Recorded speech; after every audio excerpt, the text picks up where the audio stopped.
Hello everyone, আসসালামু আলাইকুম। আর একটা ভিডিওতে আপনাদেরকে ওয়েলকাম করছি।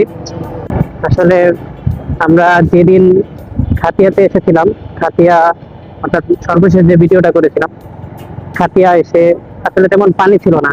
বর্ষাকাল এখনো ভালো করে আসেনি, তো পানিটাও আসলে অনেক কম ছিল। তো পরবর্তীতে দেখলাম যে এই জায়গায় স্টে করলে আসলে আমাদের অত বেশি সময়টা বেশি যাবে, বাট আসলে উপভোগ করার মতো তেমন কিছু ছিল না। তো যেই কারণে আর কি আমরা ওইখান থেকে সরাসরি আমরা চলে যাই ডিরেক্ট মার্তার উদ্দেশ্যে। হঠাৎই মনে হলো যে এই রুটটা দিয়ে কিন্তু মার্তা যাওয়া যায়। তো আর দেরি না করে আমরা আসলে মার্তার উদ্দেশ্যে রওনা দিয়ে দিই সাথে সাথে। এবং মার্তায় যাওয়ার পথে এদিকে অর্থাৎ সাতিয়া থেকে মার্তার যে রাস্তাটা, সেই রাস্তাটাও অনেক সুন্দর। সেই রাস্তাটা আমরা আসলে এখন দেখতে থাকবো। মার্তা ব্রিজ সম্পর্কেও যতটুকু জানি অনেক সুন্দর।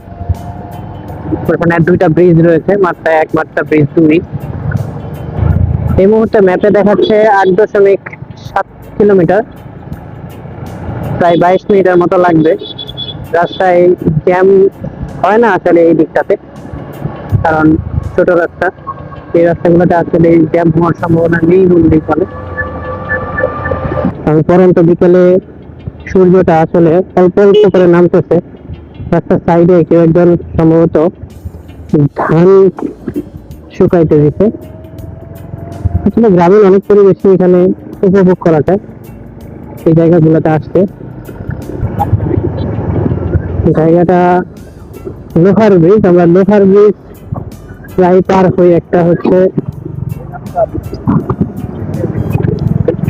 হরদি বাজারের দিকে, এখানে একটা লোহার ব্রিজ পাইলাম।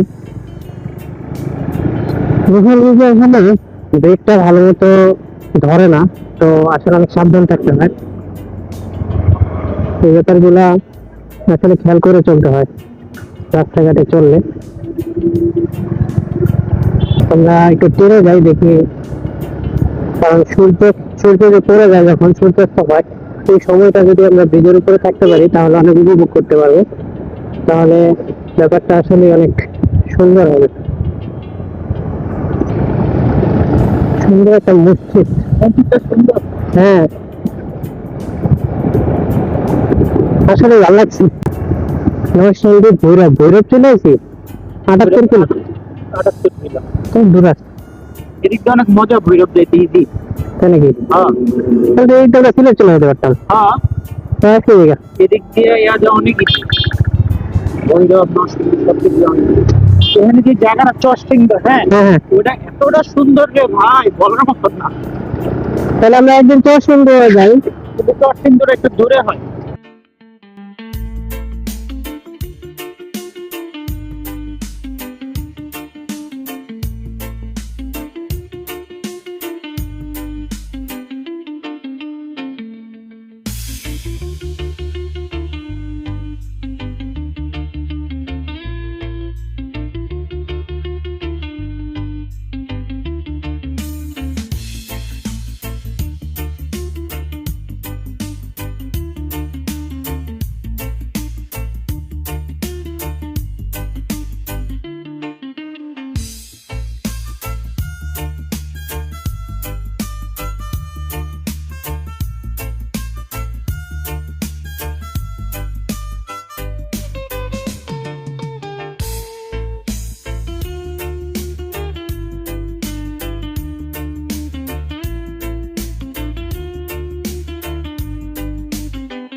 রাস্তার চারপাশে দৃশ্যগুলো অনেক সুন্দর।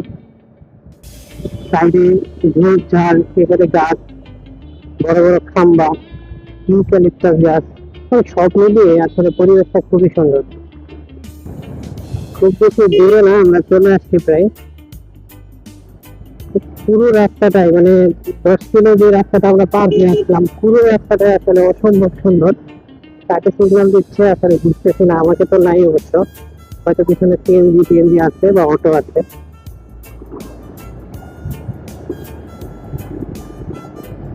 জায়গাটা সুন্দর না? হ্যাঁ, কিন্তু একটু উঁচা নিচে আর কি। উচ্চারিতে কিন্তু মজার হচ্ছে। সব মিলিয়ে আসলে অনেক উপভোগ করতেছি, অনেক ভালো লাগতেছে সব মিলে।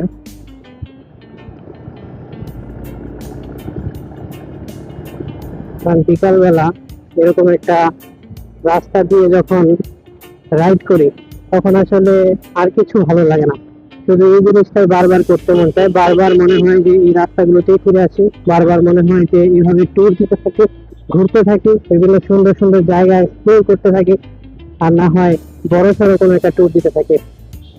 জীবনে বেশ কিছু স্বপ্ন থাকে মানুষের, তো এর ভিতরে আমার একটা স্বপ্ন হচ্ছে যে বাংলাদেশের 64টা জেলা, সেই 64টা জেলা আমি বাইক দিয়ে ঘুরে ঘুরে দেখবো, এবং সেই সাথে ঢাকার আশেপাশে যে সুন্দর সুন্দর জায়গাগুলো রয়েছে সেই জায়গাগুলোতে আমি যাওয়ার চেষ্টা করব। সেই জায়গাগুলোতে যখন আমি যাব তখন আপনাদেরকে নিয়ে আমি সেই জায়গাগুলো ক্যামেরা বন্দি করে আপনাদেরকে দেখাবো। ঘড়িতে সময় 5:30, সূর্য যখন পড়বে তখন অবশ্যই 6:30 বেজে যাবে। 6:30 কিন্তু এখনো বাজে নাই, তো আমাদের হাতে এখন অনেক টাইম আছে, আমরা ইতিমধ্যে কিন্তু প্রায় চলে এসেছি।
আমরা কিন্তু ব্রিজে একদম প্রায় চলে এসেছি, এবং সম্ভবত এটাই মার্টা ব্রিজ।